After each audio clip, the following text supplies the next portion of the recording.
we're going to look at adding sections in a Google form. And you would want to add a section for a couple reasons. One of them could be if you have a progression of thought and you would like a student or someone to work through it, based on the choice they make of the question you have, it can go to a section which is either immediately after it or later in the form.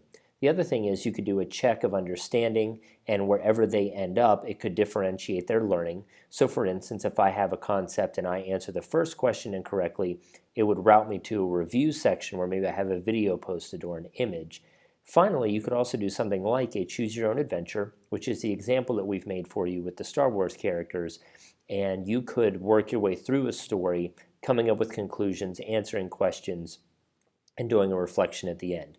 The other thing I want to point out before you begin working with sections and forms is you may want to visually map out each section and how they're connected, whether you do that on paper or whether you type that up. That way when you get started in the forms and you're making sections, you know where you're headed and how to format it, because once you have made sections, you cannot rearrange that section order. You can rearrange the questions and move a question from one section to another, but you cannot rearrange the sections themselves. So we're going to click New, we're going to go to Google Forms, and we're not going to have to do anything different to initially begin to create the form. You'll see that I have everything standard. This will be the title of my form, title of my question, and where you actually find the sections is in our options over here at the bottom where these two lines are. So if I add a section, you'll notice now it says section 1 of 2, section 2 of 2. The other option that populates once you begin different sections is once this section is finished, what would you like the respondent to be able to do? In this case, I have two options. I can continue to the next section, which is section 2. I can submit the form, which would completely end the experience if that's what you'd like them to do. And you can change that based on the amount of sections you have. So you'll notice right now, since this is the last section I have, there's no option to do that, with the presumption that once I answer that last question, it will submit the form that I have completed. So let's take a look at how we can actually build these section options. So I'm going to add 2 more sections so that I have a total of 4. Each section will have its own title box, and you will need to put a title in there. Now you can leave it untitled if you would like, but it will show up as untitled section. The other thing you can do is add as many questions or descriptions as you would like within the section.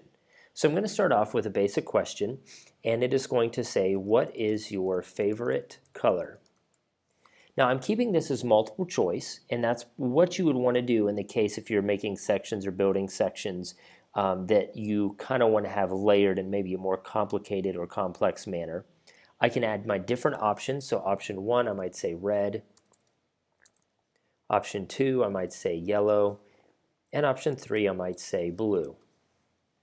The next thing that I would want to do in order to direct or redirect based on a response is click my 3 dots and say go to section based on answer.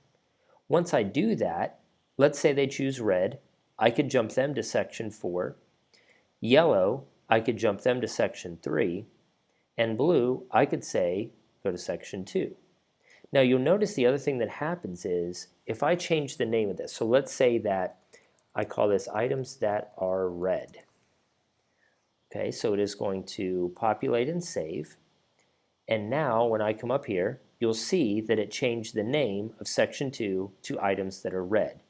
So whenever we said in the beginning you're going to want to map this out and think about your structure and your layering, it's very important so that you can keep track of where it's going. If you have a form that you're building multiple sections and it's layered and complex, you want to be able to quickly and easily identify where you would like it to go. Now you do not have to choose individual locations by answer. Let's say that I turn that off. Now once I answer, no matter which answer I have, it is going to go to the next section. But if I wanted to change that, I could say, well, once this section is done, go to section 4. So when I look at the form, no matter what I answer, it would automatically take me to section 4. And you can set this up and map it out however you would like. The one thing you cannot do, just to reiterate, is grab a section and rearrange where it is in the form. You can move a question. So I could grab this question, which is in section 1 currently, I can move it down to section 2, and it now exists in section 2. Section 1 now does not have any questions in it, but I cannot take this entire section and move it down. So that's just another key in creating that idea ahead of time, mapping it out and knowing where you want to go and how you want to connect. So once you do that and you start to layer these, let's add another section here, and let's call this blue items. And maybe I add a question, and I'm going to say, what is the bluest of blue? And my options could be the sky or a blueberry. So you'll notice out here to the right, I can also add an image. So if I clicked an image, I could drop an image in there with that option, just like you can in your standard Google Forms. The other thing that I can do is I could add, let's say, a video to this section. So instead of asking a question, I could say, watch the video. Once they watch the video and engage with it, then they make a choice. So you can set this up to be however you would like in relation to the structure and the movement. What you want to pay attention to is where they go when they make a response. So again, if I want to say go to section based on answer, this would control the direct location that I would go to once I have chosen that answer. This is where the layering and the mapping out of each connecting piece is very important. Ultimately, if you want to, you could dead end a question, and if they chose yellow, they could have one other question and then it submits. Or if they chose red, they could have 5 other questions. And you can really make it however you would like. It's the experience that you want to give to the user, whether that be a student, parent, feedback. Two of the things we want to point out are that you can still maintain the required option for any question, and it will hold the section that you would like it to go to. So if you make this required, but this answer takes you to section 2, they'll maintain even in the question that says it is required. The other thing is you can add as many questions as you would like to a section. So if you wanted to have 5 questions per section, you can do that. Just remember that if you're setting it up to go to different sections, that's going to cause interaction to be a little bit different than it would be in a traditional Google form. So you want to keep an eye out on how you have it jumping sections. So let's say that I get to this and I choose red, well, that's going to go to the next section, that's fine. But if I choose yellow, that's going to go to section 2.